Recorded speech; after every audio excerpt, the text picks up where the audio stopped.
베드로전서 4장 12절에서 19절까지의 말씀을 함께 교독하겠습니다.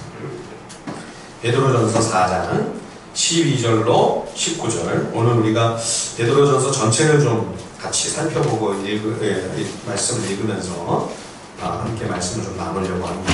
베드로전서 4장 12절에서 19절까지의 말씀 우리 번갈아서 읽겠습니다. 사랑하는 자들아, 너희를 연단하려고 오는 불시험을 이상한 일 당하는 것 같이 이상히 여기지 말고 오히려 너희가 그리스도의 고난에 참여하는 것으로 즐거워하라. 이는 그의 영광을 나타나실 때에 너희로 즐거워하고 기뻐하게 하려 함이라. 너희가 그리스도의 이름으로 치욕을 당하면 복 있는 자로다. 영광의 영 곧 하나님의 영이 너희 위에 계심이라. 너희 중에 누구든지 살인이나 도둑질이나 악행이나 남의 일을 간섭하는 자로 고난을 받지 말려니와, 만일 그리스도의 인으로 고난을 받으면 부끄러워하지 말고 도리어 그 이름으로 하나님께 영광을 돌리라. 하나님의 집에서 심판을 시작할 때가 되었나니, 만일 우리에게 먼저 하면 하나님의 복음을 순종하지 아니하는 자들의 그 마지막은 어떠하며, 또 의인이 겨우 구원을 받으면 경건하지 아니한 자와 죄인은 어디에 서리요? 그러므로 하나님의 뜻대로 고난을 받는 자들은 또한 선을 행하는 가운데 그 영혼을 미쁘신 창조주께 의탁할지어다. 아멘. 우리가 고린도전서를 묵상하고 난 다음에 이어서 베드로전서를 살펴보았습니다. 이 서신은 사도 베드로가 로마에서 소아시아에 있는 어렵고 힘든 가운데 믿음을 지키느라 고생하는 초대교회 성도들을 위로하기 위하여 보낸 편지입니다. 당시 소아시아의 크리스찬들은 이중고에 시달리고 있었습니다. 유대인들의 거센 박해와 차별과 따돌림과 또 무서운 테러를 때로는 감당해야만 했지요. 그리고 동시에 로마 제국 내에서는 그리스도인들을 곱게 보는 분위기가 전혀 아니었습니다. 이런 만만치 않은 상황에서 신앙생활을 해야만 하는 성도들에게 사도 베드로는 고난의 이유와 의미에 대하여 깊은 통찰을 담은 이 편지를 보내므로 이 서신을 돌아가면서 읽고 또 필사를 해서 나누고 회람하고 하는 가운데 많은 격려를 성도들이 받게 됩니다. 그래서 이 베드로전서는 어떻게 보면 고난의 교과서다, 이렇게 말할 수 있겠습니다. 왜 우리가 하나님의 사랑받는 자녀임에도 불구하고 이 땅에서 여전히 시련과 고통이 우리에게 허용이 되는가? 우리는 이 고난을 어떻게 헤쳐나가야만 하는가? 이에 대한 성령님의 음성에 우리도 이 시간 같이 귀를 기울이면서 그 초기의 성도들이 누렸던 동일한 격려와 도전과 위로를 우리도 받을 수 있기를 소원합니다. 먼저 우리 12절을 같이 한번 읽어보시죠. 다시 한번 우리 베드로전서 4장 12절을 우리 함께 읽어보겠습니다. 시작. 사랑하는 자들아, 불시험을 이상한 일 당하는 것 같이 이상히 여기지 말고 우리에게 끊임없이 문제와 시험과 고난이 오는 것은 이상한 일이 아니다.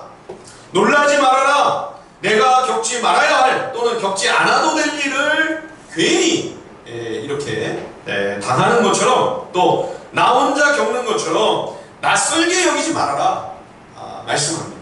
우리가 어려운 일을 만나면 몸도 참 너무 괴롭지만 마음이 더 고통스러운 이유가, 왜 남들은 다 괜찮은 것 같은데, 다른 사람들은 다 잘 살고 다른 그리스도인들은 다 편안하고 형통해 보이는데 왜 나만 이렇게 꼬이고 나만 이렇게 늘 어려워야 되는가?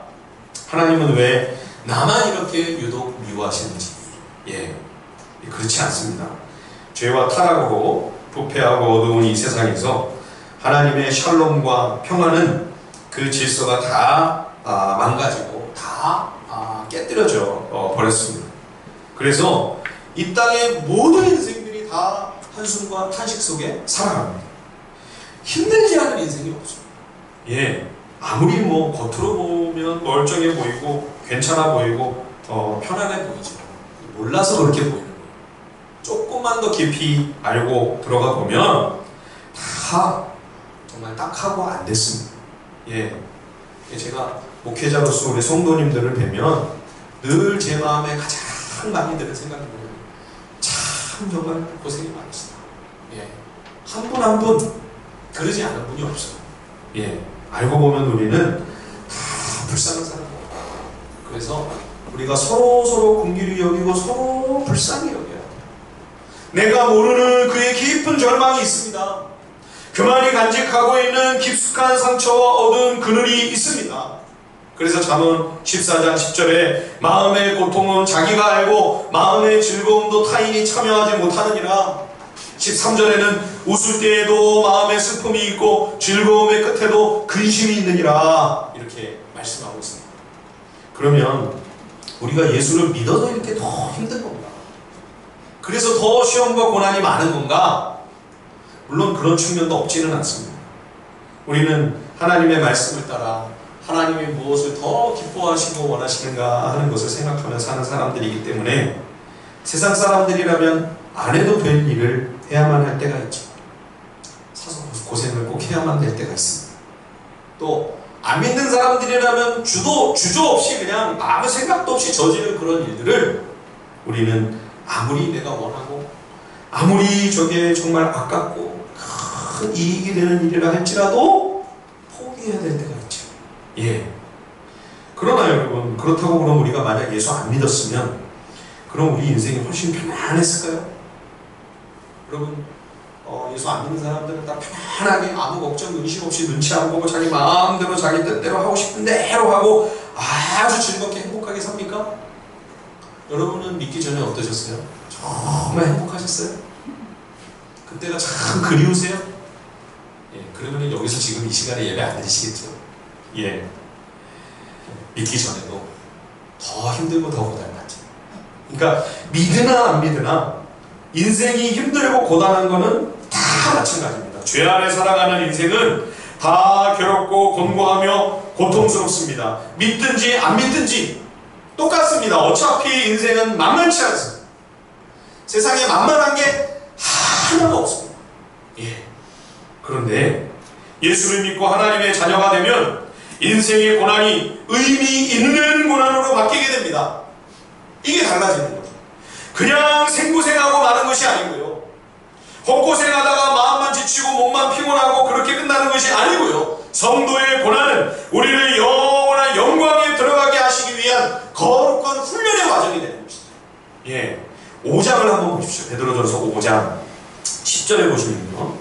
이렇게 말씀합니다. 베드로전서 5장 10절 모든 은혜의 하나님 곧 그리스도 안에서 너희를 부르사 자기의 영원한 영광에 들어가게 하시니가 잠깐 고난을 당한 너희를 친히 온전하게 하시며 굳건하게 하시며 강하게 하시며 터를 견고하게 하시리라. 우선 성도의 고난은 여기 잠깐 고난이다 이렇게 말씀합니다. 마냥 계속해서 언제까지나 고통이 끊임없이 계속되는 것이 아니고요. 여러분, 끝이 있습니다. 고난은 반드시 끝이 납니다. 그래서 이 땅에서 잠깐만 고난받는다는 것을 기억하십시다. 잠시 고난입니다. 잠깐 고난입니다. 그리고 그 와중에도 주님은 우리에게 숨 돌릴 틈을 주십니다. 주님은 우리가 감당할 수 있는 시험만 허락하시고 도저히 안 될 때는 꼭 피할 길을 주님이 열어주십니다. 그러면 여러분, 시험을 두려워하지 마십시오. 고난을 무서워할 필요가 없습니다. 주님이 도우십니다. 그럴수록 더 하나님이 함께 하십니다. 그래서 성도에게 닥치는 모든 고난은 영광으로 나아가는 의미 있는 과정이다. 이 세상 그 잠시의 고난을 통해 영원한 영화와 즐거움을 우리는 누릴 수 있게 되는 거죠. 이 세상에서도 뭔가 작은 거 하나라도 별것 아닌데도 그 값진 거 하나를 얻으려면 정말 수고하고 했어요. 그렇죠. 땀 흘리지 않고 열심히 노력하지 아니하고 쉽게 얻을 수 있는 것 한 가지라도 있습니까? 단 하나도 그런 게 없습니다, 여러분.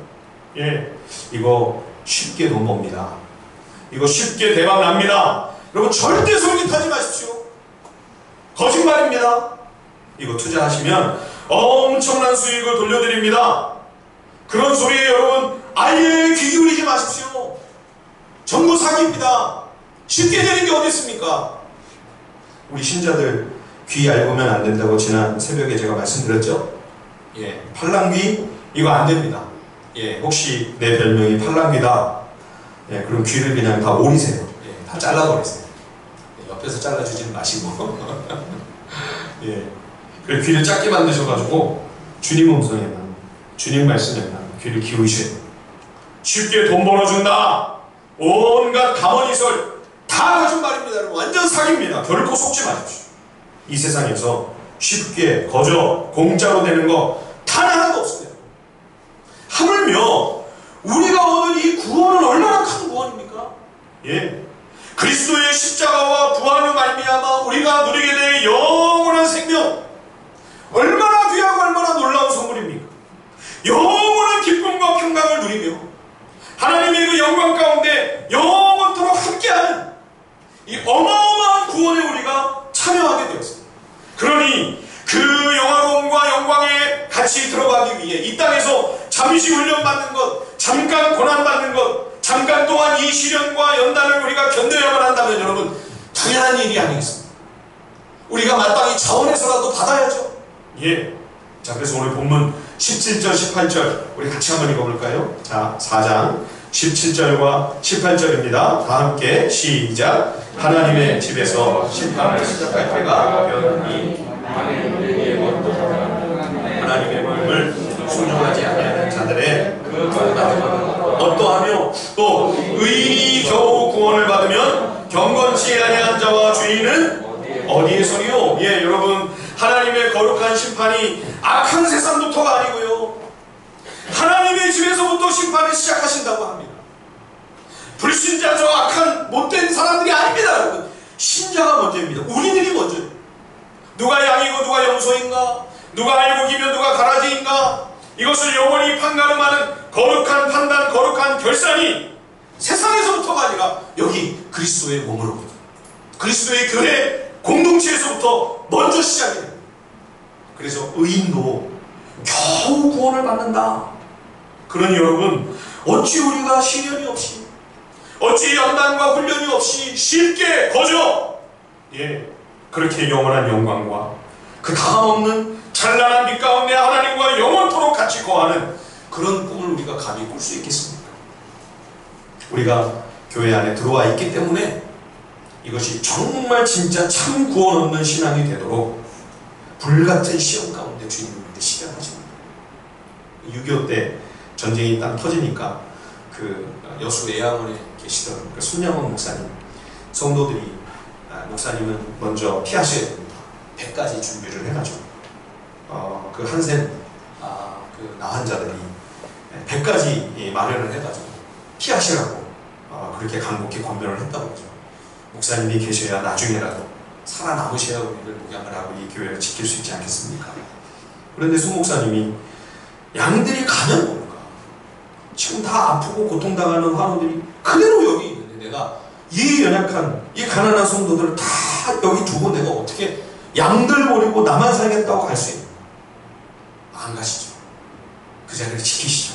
예, 고난과 시련이 환난이 덮쳐올 때 뭐가 참이고 뭐가 거짓인지가 드러나요. 편안할 때는 여러분 모릅니다. 우리 다 믿음이 있는 것 같아요.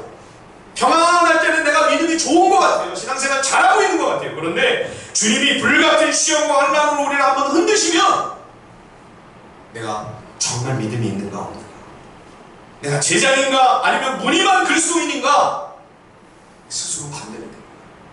그래서 주님이 진정한 구원받는 참된 믿음으로 우리를 이끄시도록 우리를 시련하시는 거죠. 연단하시는 거죠. 그리고 참 믿음이다, 진짜 제자다, 진정한 신앙이다 그러면 더더욱 그 영광의 영원한 빛과 영화로움에 합당한 더 순결하고 더 온전하고 정결한 믿음이 되도록 마치 그 철을 불 속에서 재련하듯 더 순수하고 더 단단한 철로 재련하듯 그렇게 깨끗하고 견고하게 하시기 위하여 우리를 훈련하시는 것이죠. 그래서 베드로전서 1장 6절 7절 한번 보십시오. 베드로전서 1장으로 가셔서 6절 7절을 제가 한번 읽어보겠습니다. 베드로전서 1장 6절과 7절. 그러므로 너희가 이제 여러 가지 시험으로 말미암아 잠깐 근심하게 되지 않을 수 없으나 오히려 크게 기뻐하는도다. 너희 믿음의 확실함은 불로 연단하여도 없어질 금보다 더 귀하여 예수 그리스도께서 나타나실 때에 칭찬과 영광과 존귀를 얻게 할 것입니다. 예, 칭찬과 영원한 영광과 존귀를 얻고 그 금을 더 순수한 금으로 그렇게 하기 위해 불 가운데 실현하는, 그렇죠? 그렇게 훈련하신다. 그게 우리 성도들의 고난이니, 그러므로 성도들에게 어려움이 닥치고 문제가 벌어지고 시험이 올 때 이상한 일로 여기지 말고, 이상한 일 당하는 것처럼 왜 이런 일이 벌어지는가, 왜 있을 수 없는 일이 벌어지는가, 그렇게 생각하지 말고 당연하게 여기라. 받아들이고 이거를 잘 참고 인내하며 통과해야 된다, 이렇게 말씀하고 있는 거예요. 자, 오늘 본문 13절 14절도 한번 같이 한번 읽어보실까요? 자, 4장 13절 14절입니다. 다 함께 4장 13절과 14절 시작. 오히려 너희가 그리스도의 이는 그의 영광을 나타내실 때에 너희로 즐거워하고 기뻐하게 하려 함이라. 너희가 그리스도 이름으로 치욕을 당하면 복 있는 자로다. 영광의 영 곧 하나님의 영이 너희 위에 계심이라. 아멘. 예, 성도는 누구인가? 그리스도의 고난에 참여하는 사람이다. 예, 사도 베드로는 성도의 정체성을 고난에 참여하는 자라고 말씀합니다. 고난 안 받으려고, 고난을 피해가려고 주님께 기도하고, 고난 없는 이 땅의 복, 고난 없는 이 세상의 축복만을 주님께 간구하고 요구하는 그 사람이 성도가 아니라 그리스도의 고난에 참여하는 자가 참 신자다. 그리스도의 고난이란 무엇입니까? 하나님의 뜻에 순종하기 위해 받는 고난이죠. 주님이 그거를 먼저 행하시기 위해 십자가를 지며 앞서 가신 것처럼 그 주님의 뒤를 따라가는, 의를 위하여 선한 일을 행하다가 고난받는 사람, 이 사람이 진정한 주의 제자다. 예, 그래서 성도가 그리스도의 이름으로 그리스도의 고난을 받고 있다면 기뻐하고 감사해도 된다. 왜냐하면 영광의 영 하나님의 성령께서 함께 하시고, 그리고 성도가 이런 고난을 받으면 하나님의 영광이 드러나기 때문입니다. 자, 오늘 본문 15절 16절을 보십시오. 4장 15절 16절 제가 한번 읽어보겠습니다. 너희 중에 누구든지 살인이나 도둑질이나 악행이나 남의 일을 간섭하는 자로 고난을 받지 말려니와 만일 그리스도인으로 고난을 받으면 부끄러워 말고 도리어 그 이름으로 하나님께 영광을 돌리라. 예, 우리가 믿음을 지키며 말씀을 따라 살다가 의를 행하고 선한 길을 가는 와중에 어려움을 당하고 고난을 우리가 직면하게 된다면 하나님이 영광을 받으십니다. 하나님의 이름이 영화롭게 됩니다. 그런 고난이라면 우리가 부끄러울 필요가 없습니다. 담당해도 괜찮습니다. 하나님이 기뻐하시기 때문에. 요셉이 유혹을 거절하고 감옥에 가는 고난을 감수했기 때문에 하나님의 영광이 나타납니다. 하나님이 그를 높여주십니다. 그렇죠? 믿음을 지키고 마음을 지키느라 감옥에 가는 수모와 순환을 그가 감내했기 때문에 바로왕의 꿈을 해석하고 총리 대신이 될 수 있는 기회가 온 것이죠. 그렇지 않았다면 하나님이 그렇게 높여주실 수 있었을까요? 예, 그러지 않아도 참 타향살이 서럽고 외롭고 힘든데 우리 미세스 보디발 여사님이 이렇게 저를 어렵게 여겨주시니 참 감격스럽습니다. 그러면서 그냥 그 죄와 더불어 타협해버렸다면 아마 조만간 탈로가 나서 감옥이 아니라 단칼에 목이 베었겠죠. 그렇죠? 여러분, 성도가 선한 길, 의의 길을 가다가 고난을 감수할 때 하나님의 영광을 받습니다. 예, 신자가 그리스도의 고난에 참여해야 하나님의 영광이 나타납니다. 왜 오늘날 복음 전하는 게 이렇게 어렵게 되었습니까? 교회가 이토록 신망을 잃고 복음의 빛과 영광이 어찌 이토록 힘을 잃고 복음의 능력이 사라지게 되었습니까? 여러분, 우리 성도들이 그리스도의 고난에 동참하지 않기 때문입니다. 고난을 피해가려고 합니다. 십자가를 다 마다하려고 합니다. 편안한 길만 가려고 합니다. 의의 길, 선한 길을 이거는 힘들 거야, 이건 어려움이 있으니까 다 거기를 피해가려고 하는 거예요. 그러니 하나님의 영광이 나타날 수가 없죠. 하나님의 영광이 나타날 기회가 주어지지 않는 것이죠. 자, 우리 베드로전서 2장으로 한번 가볼까요? 2장, 베드로전서 2장 19절, 20절, 21절까지 한번 같이 한번 읽어보겠습니다. 베드로전서 2장 19절에서 21절까지 다 함께 한번 읽어보겠습니다. 천천히 시작. 부당하게 고난을 받아도 하나님을 생각하고 죄가 있어 매를 받고 참으면 무슨 칭찬이 있어요? 그러나 선을 행함으로 고난을 받고 참으면 이는 하나님 앞에 아름다우니라. 이를 위하여 너희가 부르심을 받았으니 그리스도도 너희를 위하여 고난을 받으사 너희에게 본을 끼쳐 그 자취를 따라오게 하려 하셨느니라. 예, 여기 심지어 뭐라고 얘기하나요? 아까 사도가 그리스도의 정체성을 고난에 참여하는 사람들이라고 했죠. 그리스도의 고난에 참여하는 사람. 심지어 베드로는 더 나아가 선을 행함으로 고난받는 이 일을 위하여 너희들이 부르심을 받았다. 의를 위한 고난, 선을 위한 고난을 위해 부름받은 사람들이 바로 크리스찬들이다. 왜냐하면 예수님이 걸어가신 십자가의 길이 바로 그런 길이었기 때문에. 베드로는 십자가는 그저 우리를 구원하고 내 죄를 씻기 위한 그런 십자가만이 아니라고 말씀합니다. 이거는 모든 제자들에게 보여주신 본이다. 그러니 제자들이라면 그 가신 십자가의 길을 따라가야만 한다. 그러므로 여러분, 성도는 예수님의 십자가와 부활을 믿기만 하는 사람이어서는 안 됩니다. 이것이 하나님이 원하시는 길이라면, 이것이 하나님이 기뻐하시는 뜻이라면 어떤 고난이 그 앞에 놓여 있을지라도 부활의 소망을 품고 순종하며 그 길을 걸어가야만 하는 거죠. 이게 믿음의 사람이고 이게 진정한 제자죠. 이것이 오늘 이 시대에 우리가 감당해야 할 하나님의 뜻대로 받는 고난입니다. 오늘 본문 맨 마지막 절 19절 보십시오. 베드로전서 4장 19절. 그러므로 하나님의 뜻대로 고난을 받는 자죠. 또한 선을 행하는 가운데 그 영혼을 미쁘신 창조주께 의탁할지어다. 그러므로 여러분, 우리는 예수님의 십자가를, 나를 위해 죽으신 그 십자가를 믿는 차원을 넘어 이제는 그 십자가를 지고 주님을 따라가는 자리에까지 나아가야 합니다. 예, 하나님의 뜻은 이 땅에서 우리가 그저 편안하게 지내는 게 아닙니다. 의를 위하여 선한 길을 걸어가기 위해 고난도 감수하는 것, 여러분, 이것이 우리를 향한 하나님의 기뻐하시는 뜻입니다. 왜냐하면 그래야 복음이 전파돼요. 그래야 복음의 빛이 드러나요. 그래야 복음이 영화롭게 돼요. 자, 우리 베드로전서 3장을 한번 같이 가서 보실까요? 3장 14절, 15절, 16절을 같이 한번 읽어보겠습니다. 베드로전서 3장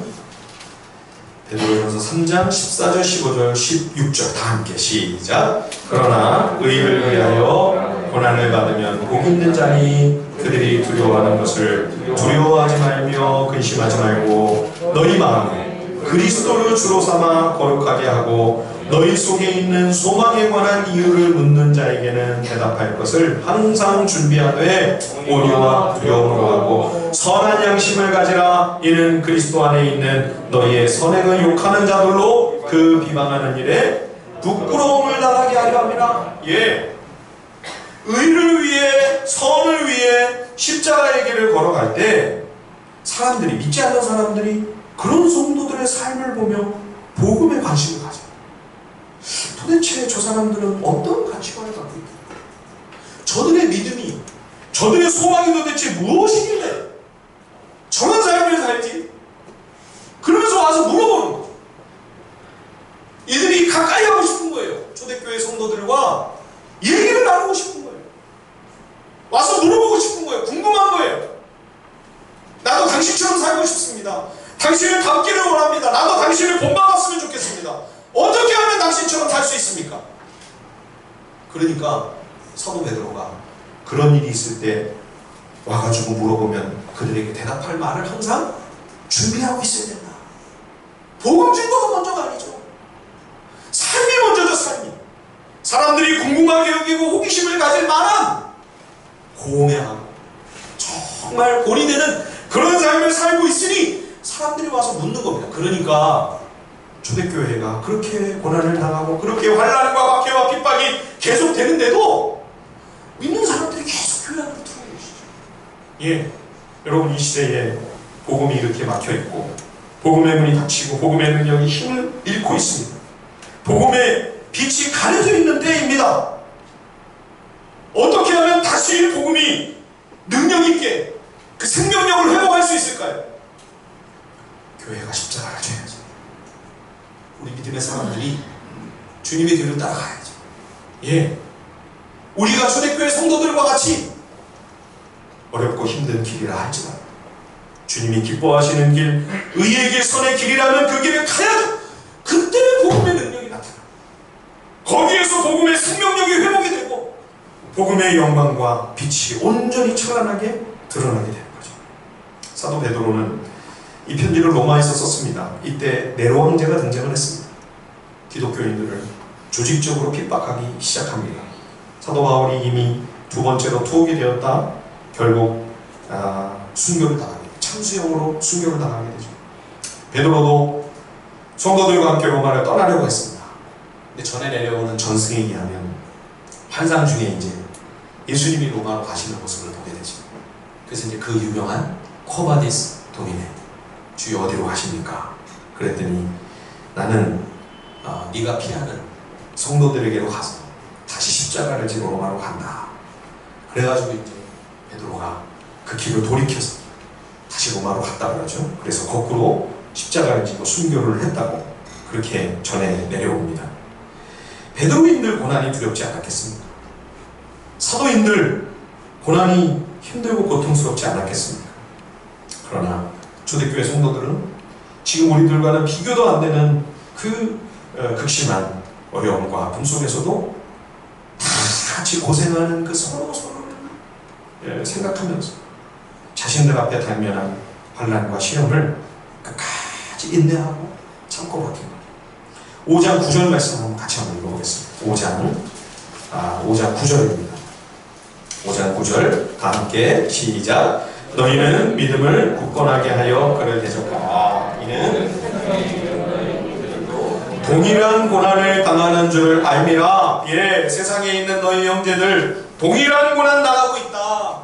너희만 어려운 건 아니다. 너희만 지금 나가는 환난이 아니다. 로마 제국 전역에 흩어져 있는 나그네와 같은 모든 성도들이 지금 다 똑같이 불같은 시련과 고통 속에 믿음을 붙들고 끝까지 견디고 인내하고 있다.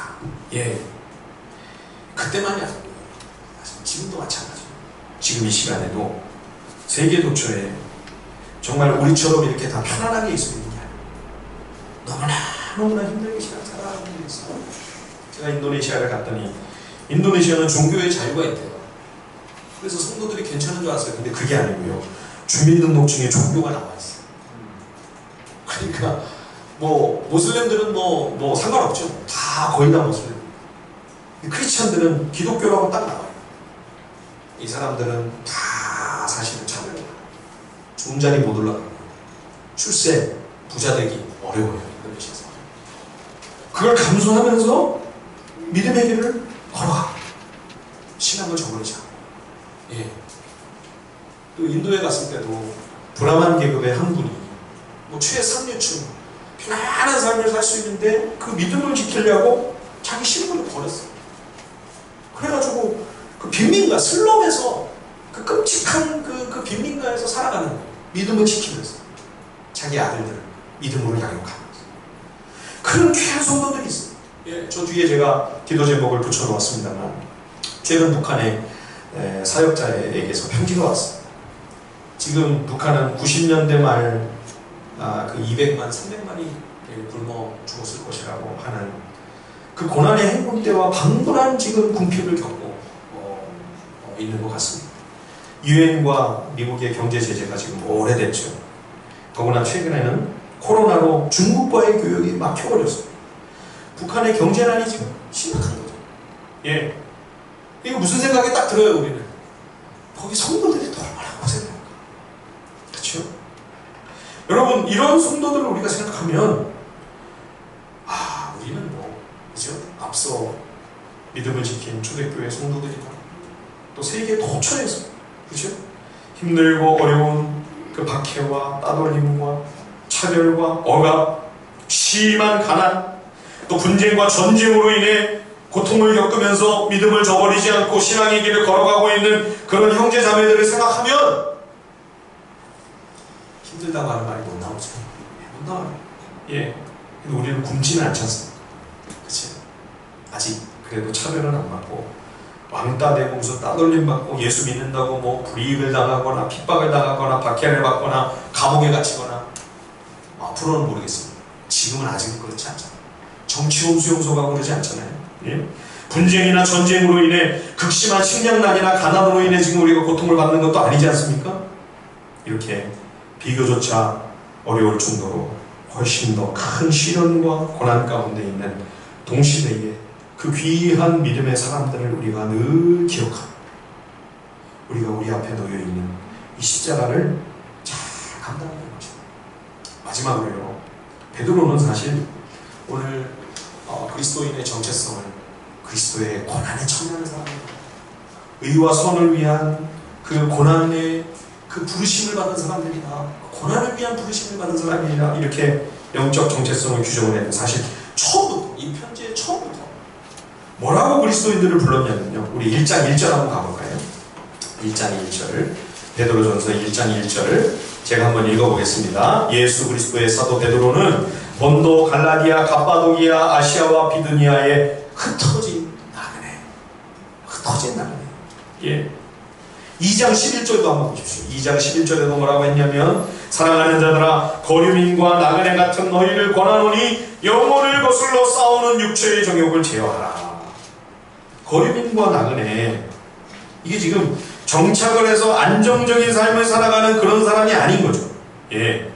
외국에 잠시 일하기 위해 찾아온 외국인 노동자 같은 그런 신분, 그런 입장, 이게 나그네입니다. 이방인처럼 모든 것이 낯섭니다. 따뜻하게 맞이해주고 환대해주는 그런 분위기가 전혀 아닌 거죠. 옛날에 우리 동포들이 독일에 가서 광부로 일을 하고 간호사로 일을 하고, 예, 그렇게 돈을 벌어야 했던 참 가슴 아픈 역사가 있었죠. 말도 안 통하고 음식, 문화 모든 것이 적응하기가 쉽지가 않은데 거기다가 차별을 당하고 무시를 받고 얼마나 힘들고 얼마나 괴롭고 고통스러웠을까요?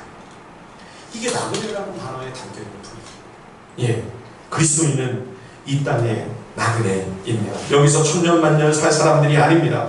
잠시 잠깐 여기서 있다가 진정한 고향인 하나님 나라로 우리의 삶의 자리를 영원히 옮겨갈, 이사갈 사람들입니다. 여기가 고향이 아닙니다. 여기가 나의 고향, 내가 영원히 살아갈 그러한 본향이 아닙니다. 우리의 고향은 하나님 나라. 저도 이제 조금씩 나이가 들어가면서 가깝게 지내던 분들을 한 분 한 분 먼저 떠나보냅니다. 그러면서 얼마 전에 그런 생각이 제가 한번 들었습니다. 와, 나이를 먹는다는 건 여기서 지금 알고 지내는 사람들보다 하늘나라에 내가 알고 있는 사람들이 점점 더 많아지는 거구나. 예. 그래서 이제 자꾸만 여기서의 삶은 낯설어지고 불편해지고 이제 거추장스럽고 상가시고 갈수록 이제 더 점점 천국이 더 친밀하고 더 가깝게 느껴지는 거죠. 예. 사람들이 여행을 좋아합니다만 그러나 다들 집에 돌아와서는 하는 말이 역시 우리 집이 제일 좋다. 예. 여행 중에는 나그네이기 때문입니다. 내 집같이 편안한 곳이 어디 있습니까? 이 세상, 여기 이 땅에서 우리는 나그네입니다. 내 집이 아닙니다.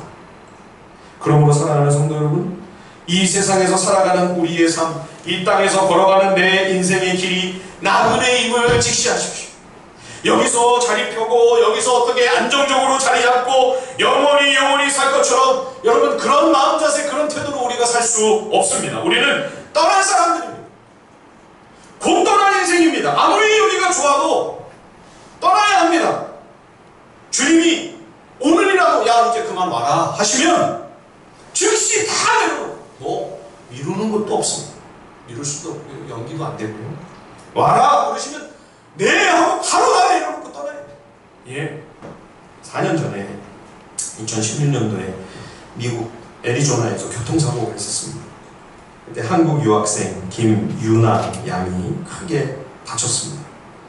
엄마 아빠 속 한 번 안 썩이고 그렇게 예쁘고 착한 딸이었는데 18살밖에 안 된 귀한 딸이 불의의 사고로 목숨을 잃게 될 상황이 벌어진 것입니다. 엄마 아빠가 미국으로 달려갔는데 결국 뇌사 판정이 내려졌습니다. 부모님들이 참 어려운 결정을 했습니다.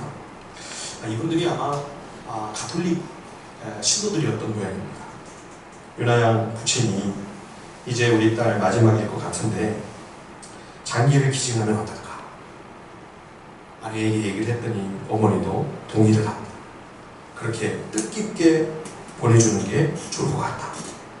그래서 6명의 미국 사람들이 장기를 기증받아 새 삶을 얻게 되고 또 그 외에도 21명의 환자들이 피부와 혈관, 그 신체 조직을 다 이식을 받아서 모두 27명의 환자들이 큰 혜택을 받게 됩니다.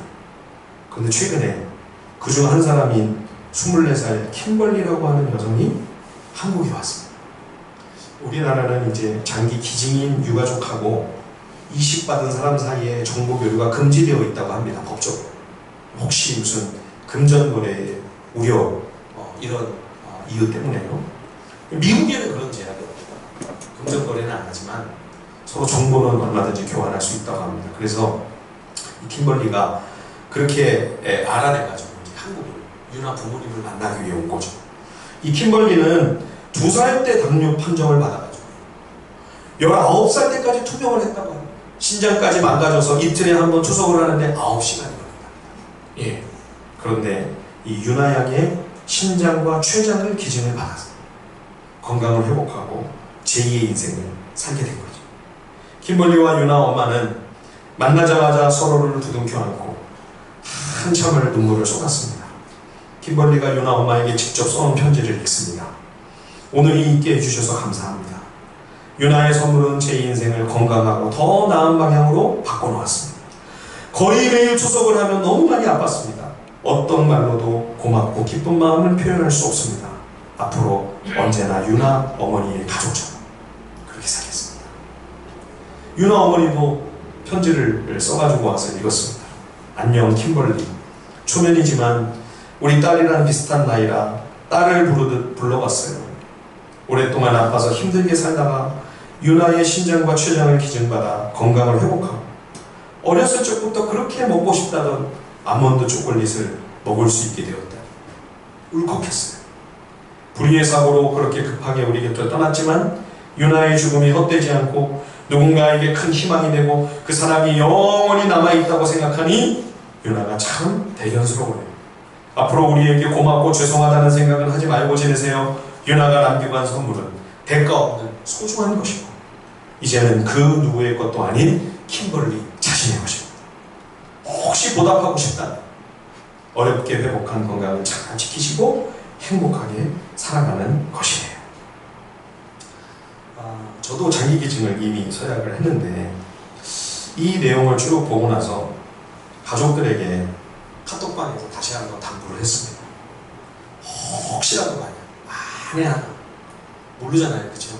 예, 아빠에게 무슨 일이 있게 된다면 여기 이분들과 같이 주저하지 말고 장기를 기증하면 좋겠다. 여러분, 죽음이 우리 곁에 늘 가까이 있습니다. 남의 이야기로 여기지 마십시오. 나와는 상관없는 이야기로 그렇게 생각하시면 안 됩니다. 여러분, 준비되어 있으세요. 여러분, 준비하고 계십니까? 하나님 앞에 설 준비가 되어 계십니까? 나그네의 삶은 종말론적인 삶입니다.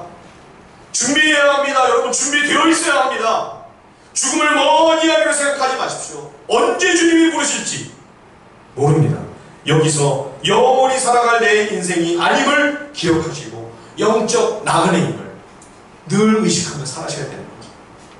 그러니 나그네의 삶에 닥치는 고난을 우리는 이상하게 여기지 말아야 할 것입니다. 이 고난을 통해 우리는 장차 다가올 영원한 영광에 합당한 믿음으로 빚어져 가고 있습니다. 우리는 선을 행하기 위한, 의를 위한 고난의 삶으로 부름받은 주님의 제자입니다. 주님이 먼저 그 길을 가셨습니다. 우리가 그 십자가를 믿고 구원받았다면 그 길도 따라가야죠. 하나님이 그때 영광을 받으시고 바로 그럴 때 복음이 더 힘있게 전파될 것입니다. 그래도 만약 힘이 들고 너무 낭망이 되고 절망이 되신다면 더 극심한 고난 가운데 있는 믿음의 사람들을 생각하십시오. 우리 형제자매들. 예. 그래서 이 땅에 이 잠시 고난, 잠깐의 고난을 잘 참고 인내하며 거룩한 나그네의 길을 끝까지 당당하게 걸어가시는 우리 모두가 되기를 우리 주님의 이름으로 간절히 축원드립니다.